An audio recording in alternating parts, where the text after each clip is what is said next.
Kuya na siya kasi si Gab yung pinaka, bata, 5 years old.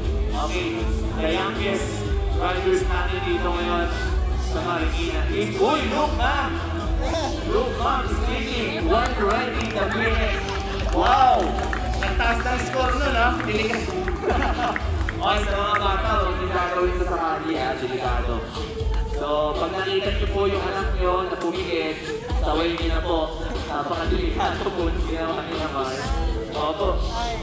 Okay, last trick, Amar, last trick. Okay, last trick. Last trick, last trick.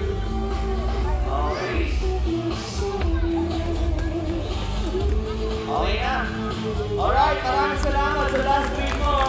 Amaris. Ayos ka talaga. Okay, Amaris.